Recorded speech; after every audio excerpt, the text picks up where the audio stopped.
right, folks, you are listening to Yishai and Friends on Israel National Radio. Welcome back to the show. So the question on everybody's mind is, Bibi, what are you thinking? What are you thinking, Prime Minister of Israel? I just toured a group of foreign exchange students here in Israel, and, you know, they kept on saying to me, yeah, but your government doesn't believe these things. Your government wants to freeze building in Judea and Samaria. I showed them our land. I showed them that Beit El was biblically Jewish. I showed them the history of the Jewish people's return. It was very impressive. And yet, the worst PR in the world is the fact that our own government does not think that what I said is real, seemingly.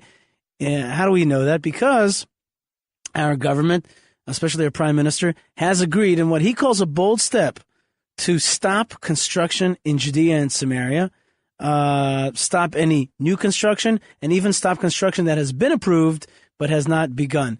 And this is just a nightmare, but one that's not a new nightmare. Why is it not a new nightmare? Because again, we have voted in a what's called a nationalistic government. It won hands down. The nation has asked for a nationalistic government. And yet, realistically, once again, we are facing a far post-Zionist, anti-Zionist, a very deep degree of anti-Zionism is transpiring right before our eyes. So I thought that it would be wise of us to ask somebody who's deeply involved in the Likud, who understands these politicians' minds, and who is fighting to wake up this country and to make it the Zionist country that it's supposed to be, the Jewish country that it's supposed to be, and that's none other than Moshe Feiglin on Manhigut Mondays. Moshe Feiglin, welcome to the program. Hello, Yishai. Shalom Aleichem, sir, and welcome to you on the program on Israel National Radio, and of course also on video. We have started making this a video production as well, and it's great to have you on both.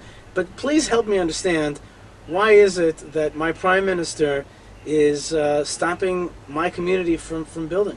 Why is am I living a nightmare? Is this a far, left or anti-Zionist, anti-Semitic government that has been elected, or what? Well, honestly speaking, Yishai, are you surprised? No, I'm not surprised, but I wish I was surprised. It's they say that when you laugh, it means that the situation is really bad. Yesterday I was at a convention that was organized by some of those Knesset members of Likud who are still loyal to Eretz Israel, and all the Rashei Moatzot, the heads of in the Yesha Council, were there, and they said, we register people to Likud, we voted Likud, and people ask us why are we doing that?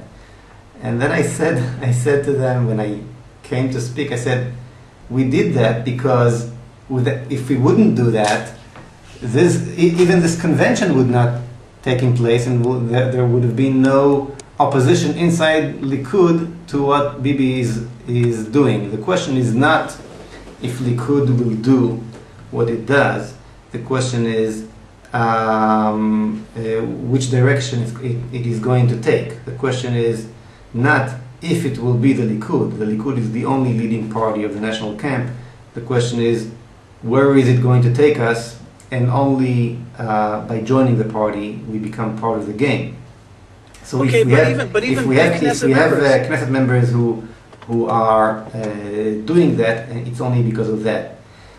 Now the question you asked, why Netanyahu is doing that, and as you said, you're not surprised, because he did that in the past and he will do it in the future.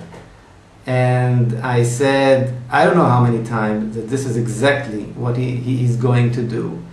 And his behavior should not surprise those who were not hiding themselves from the truth. We knew all along who we're dealing with and where we're heading. Well, I didn't know that. I don't think a lot of people knew that.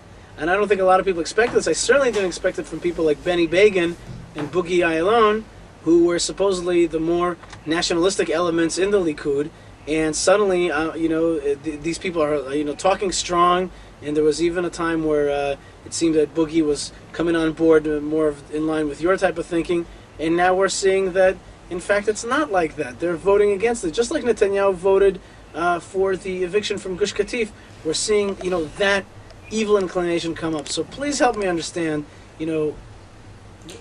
what is behind these people's thinking? They know that they were elected on a nationalistic platform to hold strong, to push back against our enemies. This is an answer to the Gush Katif eviction. That's why the Likud won in this election.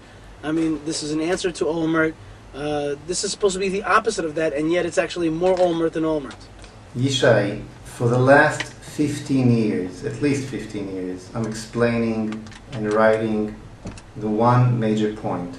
It doesn't matter how nationalistic you are, how right-wing you are. You can even be Menachem Begin, who, and which no one will take away his idealism.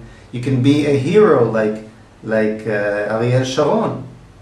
If you don't have the faithful point, the Jewish point that you lean on, if you don't lean on God, our Father, it simply does not hold water. If you did not understand that after Begin with Yamit, after Shamil, who opened the door in Madrid to Oslo, after Sharon time, after the first government of Bibi's time, you'll never understand that. And again, you're gonna back up Bibi after he give away the Golan Heights, God forbid, or divide Yerushalayim. You'll keep on backing him because you'll always say, what is the alternative? There's only one alternative. The one alternative is to create a faithful leadership to the state of Israel. It is in our hand. It is reachable. We just have to believe in it, believe in our people, believe in our God, believe in our country, believe in our Torah. If we keep on rely on people who don't have the basic Jewish faith in their heart and making them the leader, our leaders, we have no one to complain to. And yesterday at this convention that they just mentioned, maybe 100, 200 of Central Committee members from all the Likud were there, and I told them publicly, because before me, Dani Danon and other good people from the Council of Yesha spoke and said Netanyahu betrayed us, and I came after them and I said, excuse me, Netanyahu did not betray nobody. Netanyahu did not lie to anybody. Netanyahu did not take anybody for a ride. Those who feel betrayed wanted to be betrayed by him. They knew exactly. It was not so hard to understand where Bibi is taking us. When Netanyahu fought so strongly against me and against any candidate that was more loyal to the land of Israel, and tried to push into the list people like Dan Merido, what did you think, for God's sake? What did you think? Where is he taking the Likud? And we all knew Netanyahu from the time, from his first government, when he gave away Hebron. So we know who we're dealing with. We're dealing with somebody who don't have the basic faith to hold against what he sees as pragmatic decisions that he has to take.